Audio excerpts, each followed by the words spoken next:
You don't remember being born, not in the way most things do. No screaming, no light, no warm hands to hold you, just silence and cold. A cold so ancient and total it feels like the universe forgot to finish knitting your soul. You awaken, not with breath, but with stillness. Flat on your back in the dark belly of the earth, eyes flung open to nothing. There are roots above you, twisting like black veins across a ceiling of frozen stone. Faces carved into trees watch you with silent apology.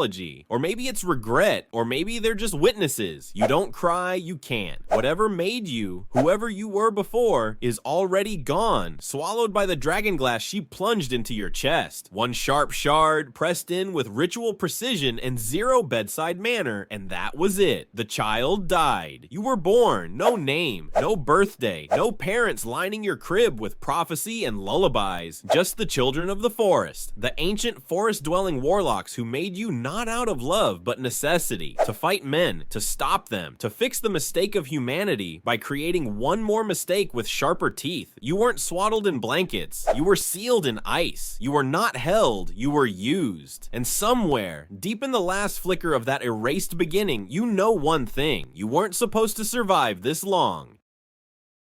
You don't grow up, you just are. No teething, no tantrums, no awkward teenage years spent brooding in a cave writing icy poetry. Just instant adulthood, like a cursed microwave dinner. One day you're a human child with a future. The next, you're an emotionless glacial statue with cheekbones sharp enough to slice a raven mid-flight. Time doesn't tick the same for you, it grinds. It drips like a melting icicle you can't shake off. You stand beneath frozen stars that never move, watching centuries pile up like frost on a grave. You see empires rise, fall, and rot. None of it matters. You're not part of it. You're the caution tape around history. And with every year that passes, your sense of self erodes like a glacier swallowing its own name.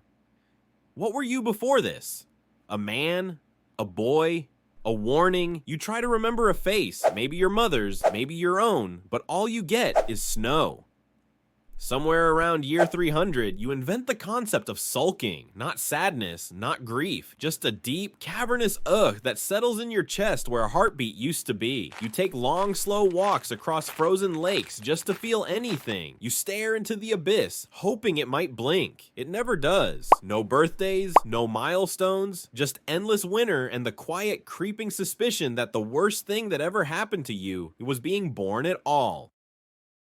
Your hobbies include standing menacingly on ridgelines, raising the dead with one irritated hand gesture, turning stolen babies into frosty little minions. That's pretty much it. You don't have time for pottery. Let's be honest. Hobbies is generous. They're more like tragic compulsions. You're not doing things. You're repeating them over and over, century after century, as if you're hoping repetition might eventually feel like purpose. You raise the dead not because you need them, but because it's all you know how to do. Like a magician whose only trick is turning corpses into coworkers. You march not because there's a strategy, but because forward is the only direction left when you have no past. You wander aimlessly with your glacier-grade cheekbones, silently wondering if anyone notices how aesthetically consistent your army is. All the skeletons match, all the outfits coordinate, no one appreciates the effort. You don't sleep, so there's no escape, no dreams, no nightmares, just endless awareness. You walk across ancient battlefields and remember killing people who are now killing people for you. That's not power. That's just recycling. You spend your downtime, if such a thing exists, building geometrically pleasing corpse art in the snow. Spiral patterns, flayed limbs, the occasional thigh bone mandala. It's not for intimidation. It's just something to do. Some people knit. You arrange femurs. Sometimes you pause in the middle of a blizzard, hold out your hand, and think, is this it? Is this the grand design? Then someone lights your zombie horse on fire, and you get distracted again. And so the cycle continues. Kill, raise, march, stare. You're basically a seasonal depression turned into a marching band conductor, with zero applause.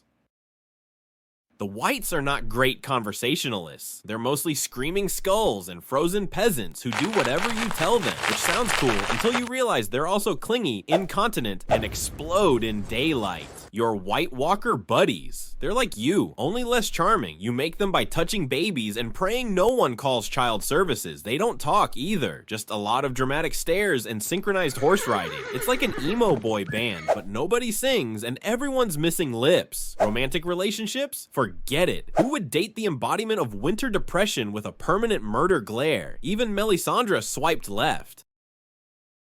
Ah yes, the grand plan, the Long Night 2.0. You finally break through the wall, a giant magical popsicle erected by people who really didn't want you RSVPing south. Took you thousands of years, a tamed ice dragon, and some questionable CGI budget, but you did it. You made it through. Winter has come. Cue theme music. Cue slow motion striding through snow like an undead Calvin Klein ad. You raise your arms, your army rises. You're invincible. Except, plot twist, you forgot to account for dragonglass, Valyrian steel, Arya Stark with plot armor thicker than dragonhide. You stand there, finally at Winterfell, ready to turn Bran the Broken into Bran the Shattered, and boom, out of nowhere, a teenager with dad issues stabs you in the kidney. You shatter like cheap glassware. There was a version of you. Early drafts, whispered myths, half-written pages buried under George R.R. Martin's ever-expanding pile of medieval cookbooks, where you were more than a snow-colored jump scare. You were supposed to be a story, a cursed soul, a fallen protector turned punisher, a man once wronged, now wrath incarnate. You were supposed to be deep, poetic, a mythical echo of the very themes the realm keeps recycling: power, betrayal, legacy, loss. You had motivations once, grudges, maybe even a name, but then came the showrunners, and their deadline, and their existential terror of writing women with consistent arcs, and suddenly, your complexity, gone. You're just Ice Voldemort, a silent frosty end boss whose sole function is to be menacing until it's time to get shanked by a girl half your size doing a parkour trick. You weren't allowed to mean anything. No motive, no monologue, just an inconvenient blizzard shoved into a show that decided politics was more fun than prophecy. And the worst part, everyone forgot you the moment you exploded. Ironically, for the very last time. 1 second you're gripping your icicle sword, staring down the three-eyed Wi-Fi router formerly known as Bran Stark. You're steps away from fulfilling a prophecy no one fully understood, and the writers mostly abandoned. The storm is raging. Your army is waiting. The music is swelling. This is it. The moment you were unmade for. Then, a gust, a girl, a blade, and suddenly, your body, this ancient armored monument of frost and fury, cracks. Time slows to a crawl, not for drama, for revelation. After centuries of silence, your mind finally feels something. Not pain. Pain left you long ago, but memory. A forest, a face, dragonglass pressed into your chest, the unbearable lightness of being unmade. You remember you had a name. You remember you didn't ask for any of this. You remember warmth, and for that brief, flickering instant, you look at her, not with rage, but relief. Then, crack. You don't scream. You've forgotten how, but your bones do. You collapse in on yourself like a dying star. Your army disintegrates. An entire mythology crumbles in one painfully efficient plot beat. You don't get to die dramatically. You get erased. It cries like a wounded god, low, endless, forgotten, the kind of sound you don't hear as much as feel in your ribs. The sky above is colorless, the ice below is endless, and the place where you once stood, the heart of winter itself, is nothing more than cracked permafrost and silence. There's no monument, no ruin, no remnants of the thousands who marched behind you, no shattered crown, no fallen sword, just wind, just snow, just a kind of stillness that feels less like peace and more like deletion. Time doesn't pause to mourn you. No tales are carved in stone. No poets write sagas about your fall. History doesn't even stumble. It just steps around you like a stain on the floor everyone agrees not to talk about. The kingdoms go on, the people rebuild. Spring returns, as it always does, arrogant and soft and unbearably alive. The flowers bloom as if nothing was ever at risk, as if you were just a bad dream that got chased off by sunlight and swordplay. But out here, in the white silence of the north, something lingers. Not your body, there's nothing left to bury. Not your soul, whatever that was, it was scraped out of you long ago. But maybe the idea of you, the echo, the shadow of what you became because someone long ago feared something worse. And it waits, quietly, beneath the surface of the world. Not in hope, not in anger, just in habit.